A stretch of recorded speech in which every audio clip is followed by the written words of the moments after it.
It was midnight when the scratches started. I had been drifting off. The house was silent and dark. I was supposed to be alone. Then I heard a soft creak from the kitchen and bolted upright. Heart hammering, I strained to listen. I told myself it was just the floor settling. But then, a thump. Something heavy behind the pantry.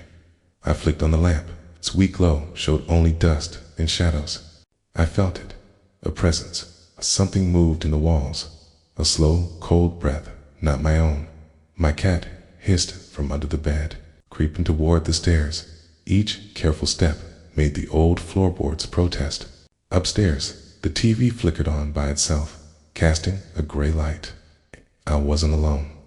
Then, scrape, scrape. The attic floor creaked above me. A closet door rattled. In the living room below, objects were not where I'd left them. Panic seized me. Was someone living in my walls? I was trapped in a waking nightmare. By dawn, I started to question my sanity. Perhaps it was imagination. Clues kept coming. An icy draft from an unused vent. Lights that glitched doors found unlocked. Something was terribly wrong in this house. It turns out this terror isn't purely fictional. There is even a name for it. Frogging. Froggers are intruders who secretly move into another person's home, using hidden spaces to stay out of sight. They slip into attics, basements, crawl spaces, or between walls, living alongside the residents. Often, with nowhere else to go, they quietly share the house, stealing only a little food or flicking on the TV late at night. Hidden. Architectural quirks make this possible. Spaces like attics, basements, and crawl spaces are rarely checked, offering perfect cover. As one source notes, spaces like attics and crawl spaces are rarely visited, especially in large homes. A frogger can set up a sleeping spot and move around in these quiet hours without drawing attention. Many houses even have loose panels, old vents, or trapdoors no one thinks about. Secret doors into your world in one chilling case. A homeowner in Oklahoma City finally investigated odd attic noises and discovered not squirrels, but an adult sleeping on a mattress in a crawl space. These reports aren't urban legend, they're documented facts. Even police have found squatters living undetected in basements and behind walls, highlighting how ordinary homes can become shelters for the desperate. Everyday features of our homes can be turned into hiding places.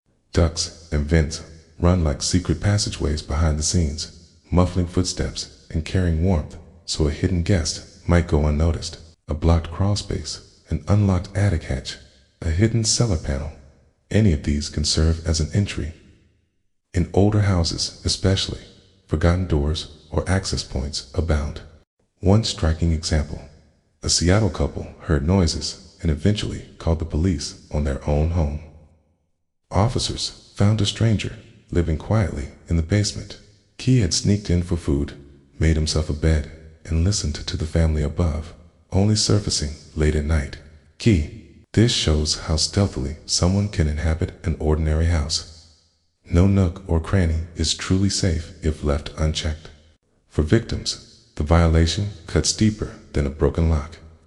Your home is your sanctuary, and believing it's been invaded shatters your sense of security. It can trigger intense paranoia.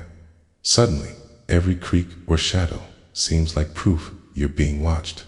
Clinicians describe this as persecutory delusion, the firm belief that someone is out to harm you, despite no obvious evidence. If the evidence never fully appears, people may tell you it's all in your head.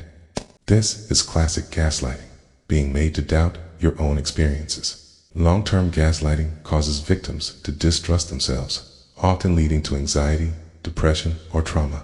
The line between rational fear and imagined threat blurs.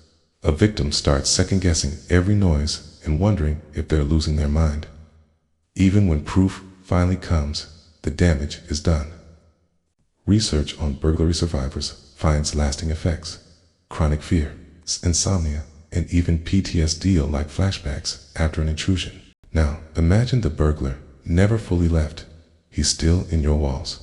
Your home, the place you felt safest, has been violated from within. The paranoia is real. At dawn, I forced myself to investigate. Flashlight in hand, I lifted a crawlspace panel. The beam danced over tangled pipes and dusty rafters. The narrow attic ladder loomed in front of me. My breath caught. Suddenly, click. A floorboard above me shifted.